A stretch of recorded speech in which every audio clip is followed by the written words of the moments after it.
My family staged an intervention for my failing startup. Then my sister saw me on the Forbes list. It started the moment I parked in front of the old colonial-style house in Lake County. The one with the porch swing I helped repaint that summer after college when I still believed in second chances. My mother had called me earlier that afternoon in that way only she could, both delicate and edged with a kind of manufactured urgency. "Claire," she'd said, "we're having an important dinner tonight. Just the family. No birthday, no anniversary, no reason." I should have known.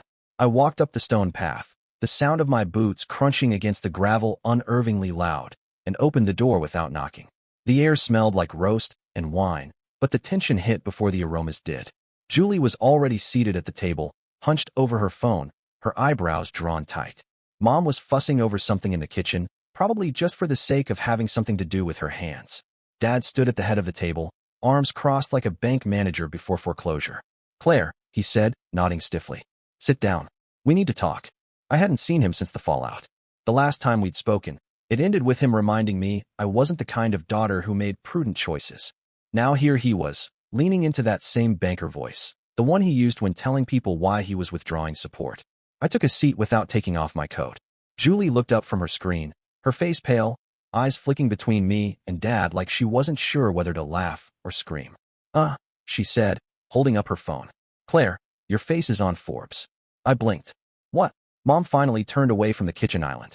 "Your startup," she started, and then trailed off, as if she didn't quite know whether she was proud or terrified. Dad cleared his throat, loud and deliberate. "Let's not pretend like everything's fine. Your company failed. You know it. We know it. That's why we're here." I stared at him, the corners of the room tilting ever so slightly as the words sunk in. Failed. Like that was the whole story. Not the months I spent on sleepless calls with investors. Not the days I skipped meals because I couldn't afford to feel full and sharp at the same time. Not the time I turned down a safe job offer because I believed in building something of my own. "Did you even read the article?" I asked. Dad's jaw twitched. "That's not the point." "The hell it isn't," Julie said, still staring at the screen. "It says you're one of the top 10 disruptors under 35. It says you built something people actually noticed." He looked at her, annoyed. "It's fluff. Smoke and mirrors.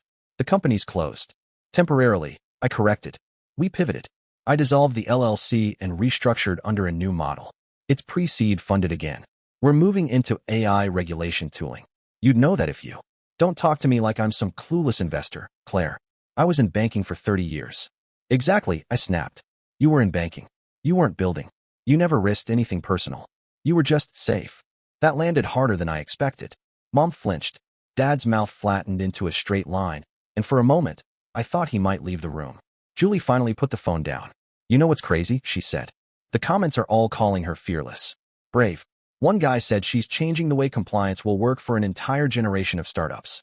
And we're sitting here acting like she needs a lecture." Silence spread like spilled wine across a tablecloth. No one reached for a napkin. I looked around, my heart beating in my ears, and suddenly felt the absurd weight of it all, of sitting in this childhood dining room defending a version of myself I hadn't even had time to celebrate yet. "I didn't come here for a pat on the back," I said quietly. "But I didn't come to be shamed either." My mother took a step forward, her voice soft. We didn't know how to talk to you after everything happened. We thought maybe we'd lost you." "You didn't lose me," I said. "You just stopped seeing me." No one moved. And for the first time, I didn't need them to. Growing up in my family was like being raised inside a cathedral built to worship the god of stability. Every brick made of rules, every stained glass window, filtering light into carefully measured expectations. My father, Harold Bennett, wasn't just a banker. He was the embodiment of routine. For 28 years, he wore the same style of suit, left the house at 7:15 sharp, and came home precisely at 6:45 unless the markets were crashing, which, in his words, wasn't often. Not if you're smart enough to hedge right. My mother gave up her job as a middle school teacher the year my sister Julie was born, not because she wanted to, but because a family needs structure. And in her world, structure started with a mother at home and dinner on the table by 6. Our house in Lake County wasn't lavish, but it was curated. Every inch, from the matching curtains and throw pillows to the framed diplomas in the hallway, was a quiet testament to order, planning, predictability. Julie followed the blueprint without deviation. She was the National Honor Society president in high school, valedictorian with a full scholarship to Northwestern, then into a management consultancy firm before she even finished her master's. She wore blazers before she turned 22 and spoke in bullet points, I'm not even kidding. When she presented her life roadmap to my parents at Christmas one year, complete with a PowerPoint and projected net worth by age 35, they damn near cried. I, on the other hand, was the glitch in the system. I didn't fit the spreadsheet. While Julie collected extracurriculars like rare coins, I spent hours trying to sell handmade jewelry to neighbors or organizing lemonade stands that had loyalty punch cards and early bird pricing. My first suspension came in 8th grade when I got caught recruiting kids to sell snack bars I'd bulk ordered from Costco. My parents were mortified. I thought I was being clever. You're not supposed to think like that, my mother had said through gritted teeth while grounding me. You're not some little hustler from the streets. We don't do schemes in this family.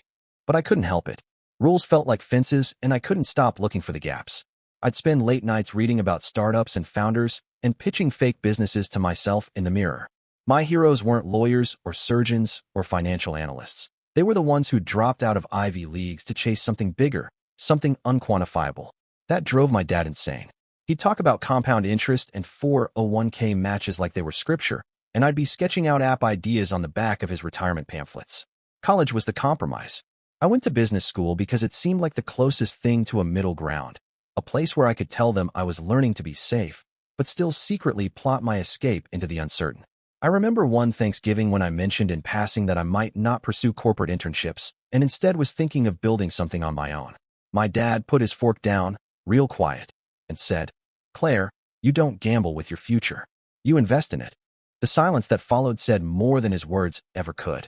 That was the moment I knew, not in a dramatic, movie montage kind of way, but in that quiet, inescapable way you realize you're not built for the house you were raised in. I loved them, I really did. But I also knew I couldn't live the life they laid out like a pre-paved sidewalk, one promotion and health insurance plan at a time. I needed risk like oxygen, and I knew one day it would tear something loose. I just didn't expect it to come with my name in Forbes and my father calling it a failure. By the time I was 8, I had already figured out that sugar cookies sold better when I wrapped them in colored cellophane and gave them a name. Claire's Crunchies sold out every time at the church fair, especially if I stood next to the table with a sign that read, "Buy 2, get 1 free." I wasn't just baking for fun. I had a ledger notebook, columns for ingredient costs, tally marks for units sold, and a carefully stashed tin where I kept my net profit. But in my family, this wasn't seen as early business acumen. It was cute, something to smile about until it got in the way of piano lessons or SAT prep workbooks. My dad patted me on the head and said, "That's adorable, the way you talk to a puppy trying to climb the stairs." My mom called it a phase and warned me not to burn the oven again. At 17, I ran a modest but steady Etsy store, handcrafting beaded jewelry that shipped to all 50 states. I learned how to optimize product descriptions for SEO, figured out bulk shipping discounts, and reinvested my profits into better tools and materials. I watched tutorials late into the night, sometimes until my eyes ached, chasing that perfect balance between design and profit margin. When I hit my first 1,000 in revenue, I told my parents, hoping for something. A nod, a word of encouragement, some glimmer of acknowledgement that maybe, just maybe, this wasn't just a teenage distraction. My dad barely looked up from his laptop. My mother said, "That's nice, but don't let it distract you from your real future." Real future. That phrase hung over everything I did.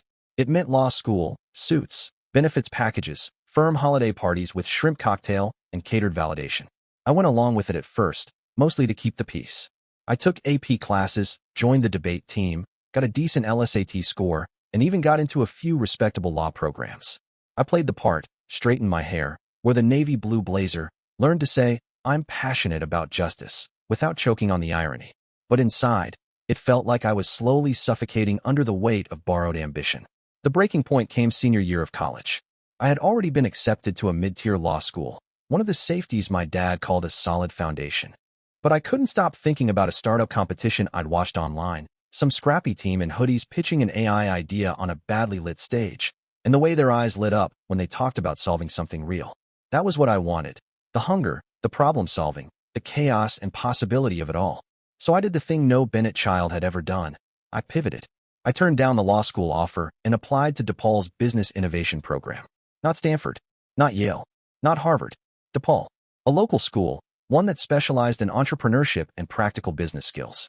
My mother cried like I told her I was joining a cult. "It's not Harvard," she whispered, clutching the acceptance letter like it might bite her. My father just stared at me, jaw set, hands folded like a banker evaluating a loan he already intended to deny. They didn't see it as a choice. To them, I had abandoned a guaranteed path for something flimsy and proven unserious. A hobby. That was the word they kept using. Hobby. As if I was giving up a career in law to go make friendship bracelets at a flea market. They couldn't understand that what they called child's play was the only thing that ever made me feel awake. To them, I was walking away from prestige. But to me, it was the first real step toward building something that was mine. Not inherited, not imposed. Built. With risk. With heart. With intention. I started SafeNet Shield with exactly $13, $247 in a checking account, and enough caffeine in my bloodstream to probably qualify as a health hazard. After a few years grinding through mid-level roles at 3 different IT companies, constantly fixing the same lazy vulnerabilities, and watching small businesses get chewed up by basic phishing schemes, I knew I couldn't keep clocking into someone else's system and pretending it was enough. So I cashed out my meager savings, killed my lease, and signed a 6-month sublet for an office in a rundown building just west of downtown. The kind of place where the hallway lights flickered and the plumbing made sounds like it was trying to speak. The office was a 200-square-foot rectangle with peeling paint, a draft that whistled through the cracked window seals, and an old folding table I found on Craigslist for $20. I hauled in my own chair, a secondhand monitor, a dusty printer that only worked if you coaxed it like a dying pet, and stacked boxes of ramen noodles in the corner like it was part of the furniture. I slept 3 or 4 hours a night max, usually with my head on the desk or curled up on a rolled blanket near the outlet strip where my laptop charger barely reached. 16-hour days weren't an exaggeration, they were the minimum. I spent my mornings cold emailing small business owners, my afternoons refining code and tweaking pitch decks, and my nights reading everything I could about cybersecurity compliance, legal requirements for digital liability, and the kind of insurance clauses that most mom-and-pop operations had never even heard of. I ran penetration tests on mock servers, recorded tutorial videos, designed my own logo in a janky online tool, because hiring a designer was a luxury I couldn't even imagine. There were days I didn't shower, days I forgot to eat, days I ate 2-day-old convenience store sushi and convinced myself the stomach pain was just hunger, not regret. The first month, I didn't sign a single client. Not one. I got ghosted by almost every lead I chased, sat through 3 different pitch meetings that ended with polite, "Well, think about it," emails that never came. The few responses I did get were usually some version of "we already use Norton," or "we're too small to be a target." Meanwhile, my parents kept sending me articles about legal assistant openings and transitioning back to stable careers, and Julie texted me links to management fellowships as if I'd somehow accidentally fallen out of a more respectable path and just needed help climbing back in. I stopped answering their calls after a while. I couldn't handle the sighs, the soft tone my mother used when she asked if I was eating real meals, or my dad's passive-aggressive comments about burnout among idealists.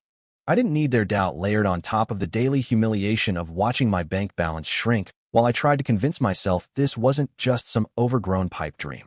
Every part of me wanted to believe in the mission, helping small businesses protect themselves, making cybersecurity accessible, empowering people who weren't tech-savvy enough to know they were vulnerable.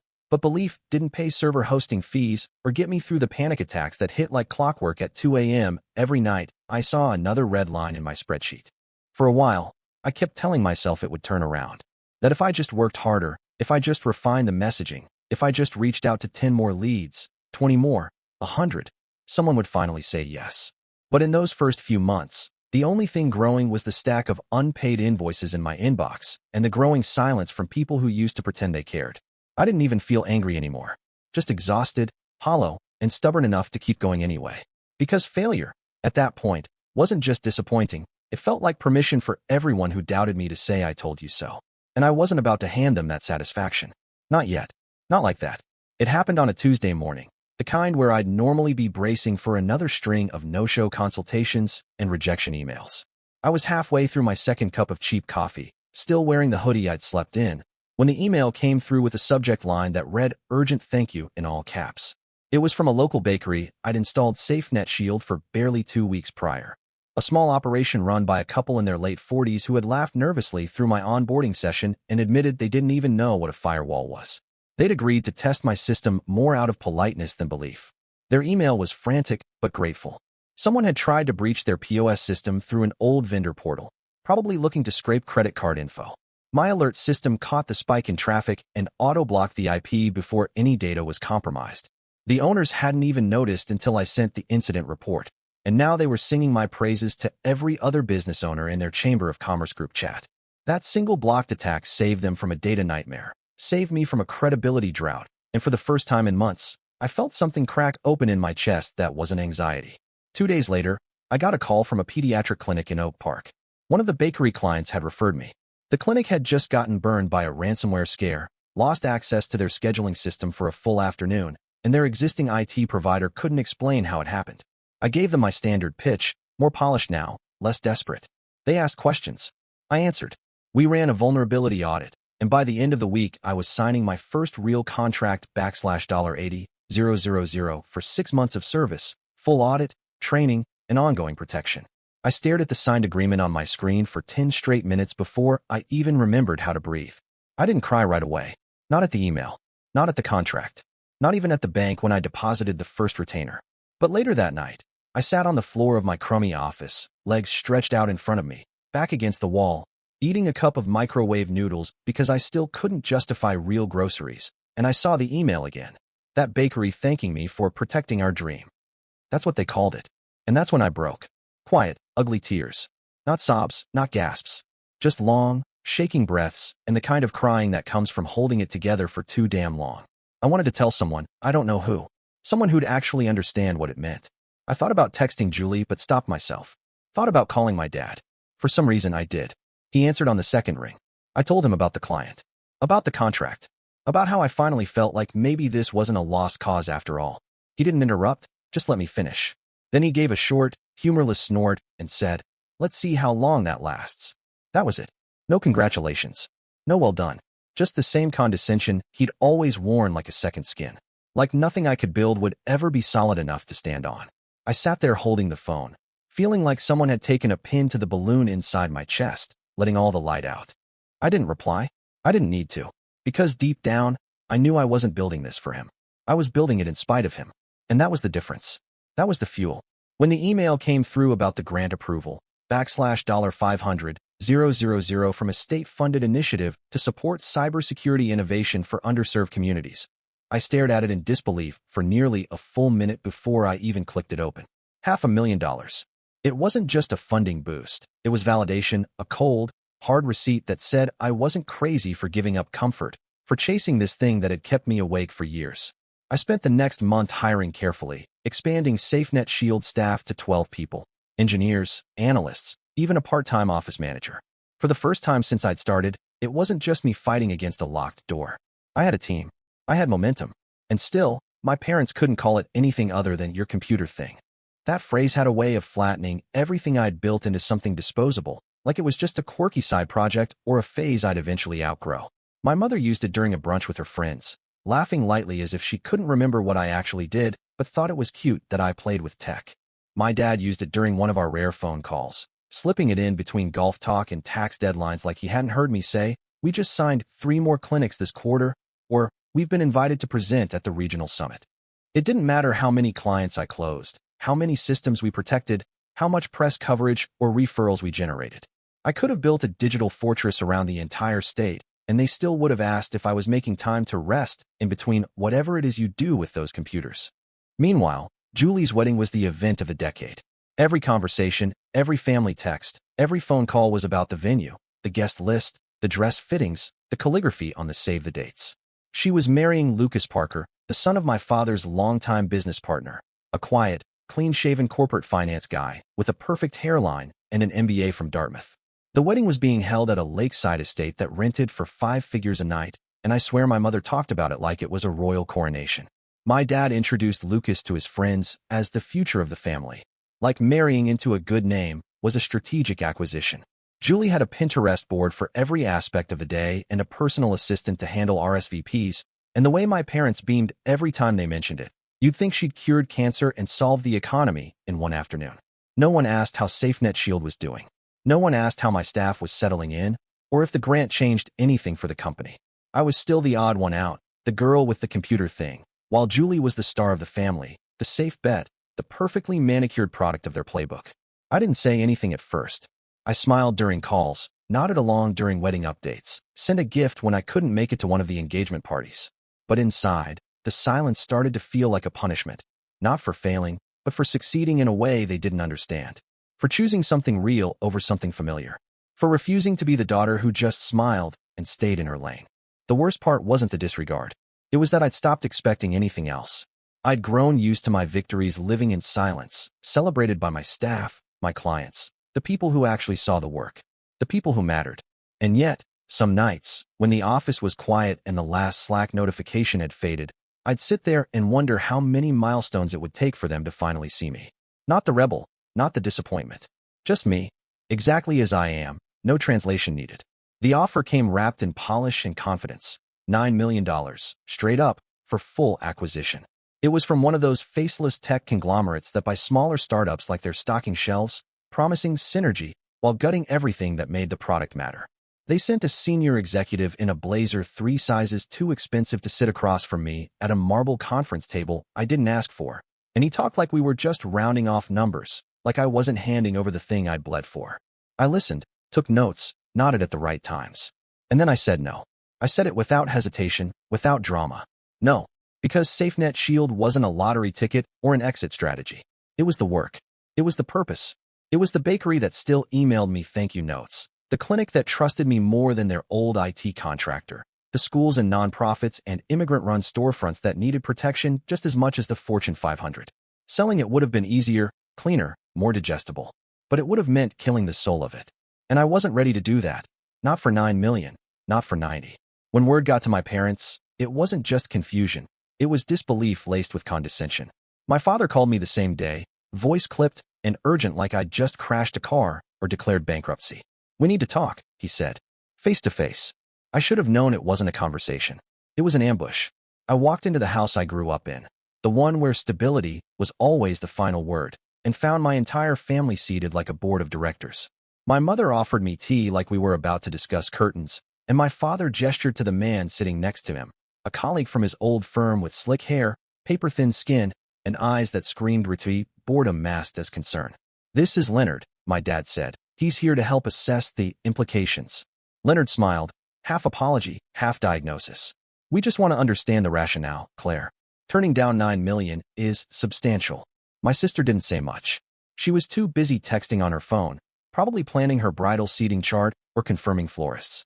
But I saw the judgment in the curve of her mouth, the same expression she used when she caught me wearing a blazer from Target instead of whatever brand she considered presentable. I didn't argue. I didn't defend. I just sat there and let them talk. About missed opportunities. About risk management. About why being idealistic was charming until it became expensive. At one point my mother even reached across the table, touched my hand lightly, and said, "If you need it, your room is still here." I could have laughed. I could have screamed. Instead, I stood up, calmly, and told them what they already knew deep down but couldn't accept. That SafeNet Shield wasn't for sale because it was never built for profit alone. It was built for purpose. And if they couldn't see that, then maybe they never saw me at all. I walked out without looking back, the sound of my father sighing like he was watching a stock fall echoing behind me. They thought that offer was my ticket out. But I was already where I belonged. They just never bothered to show up. The moment it happened, the room was already thick with the usual blend of disappointment and attempted diplomacy. My father had just finished another tired analogy about boats that missed the harbor. Leonard was flipping through a printout of my supposed burn rate, and my mother was nodding slowly, like someone who'd already accepted that her daughter was destined to learn the hard way. And then Julie's phone vibrated. She didn't look up at first. She was still checked out, half listening, probably scrolling through honeymoon destinations or Pinterest boards. But then she paused, screen tilted, her mouth falling open slightly in that way you only see when something cuts through her perfectly curated bubble. Her eyebrows lifted, and her eyes darted toward me, then back to the phone. She said, her voice suddenly very sharp and very clear. Is this real?" My dad sighed, annoyed. "Julie, not now." "No, seriously," she cut him off, holding up her phone like a piece of evidence. "Claire's on Forbes." The room stopped breathing. My mother blinked like the light had suddenly changed.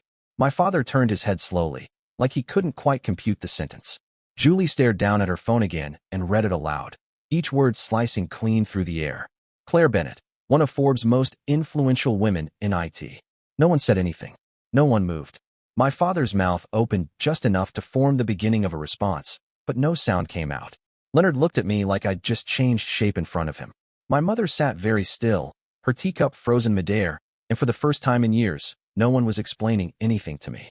No one was offering unsolicited advice or hinting about backup plans or asking if I needed to come home. I stood there and let the silence settle, the kind that doesn't feel awkward, just honest. For once, I didn't feel like the child in the room. I wasn't scrambling for their approval or shielding myself from their disbelief. I was just there, in full view, finally seen without needing to perform or explain. And it was only then that my father cleared his throat, the sound brittle and out of place, and said, "Would you like me to introduce you to a venture partner?" The way he said it, carefully, measured, like he was offering an olive branch carved from spreadsheet logic, made it obvious he thought he was helping. Maybe in his world, it was the highest kind of offering. An introduction, a connection, a step toward legitimacy in the language he understood. I looked at him, at the man who'd once told me I didn't gamble with my future, and smiled. Polite, distant. "Thank you," I said, "but I'm good." I didn't wait for his reaction. I walked to the table, gathered my coat, left the untouched tea and the thick manila folder labeled Claire, Q3 options, sitting exactly where they'd placed it.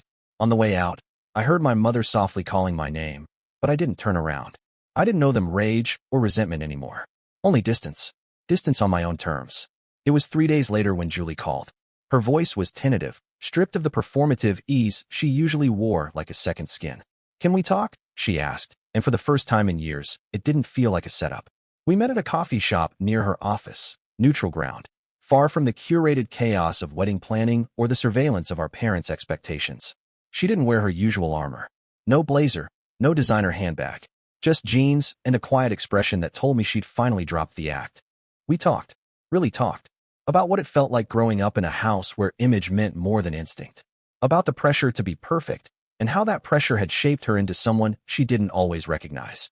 She admitted that when she saw my name in Forbes, something in her cracked, not with jealousy, but with realization. "You built something real," she said. And I followed a plan that was never really mine. I didn't offer comfort or advice, just presence. And for the first time, we weren't performing for anyone, not for our parents, not for expectations, not even for each other. Just two women in a corner booth, sipping lukewarm coffee, finally speaking as equals. It wasn't forgiveness, and it wasn't closure, but it was something honest. And that, for me, was enough. 1 year later, SafeNet Shield had 60 employees, 2 floors in a converted loft space downtown, and an expansion office in Vancouver that buzzed with the energy I used to fake in that tiny, freezing room above the liquor store. We were onboarding clients faster than we could hire, hosting workshops for small business owners, running simulated breach drills for clinics and nonprofits, and I was finally sleeping more than 4 hours a night. The first time I walked into the new office, open concept, hardwood floors, sun spilling across a row of whiteboards filled with roadmap sketches and sticky notes. I had to step into the stairwell just to breathe. Not because I was overwhelmed, but because the weight I used to carry didn't live in me anymore. It lived in the past, and I wasn't going back.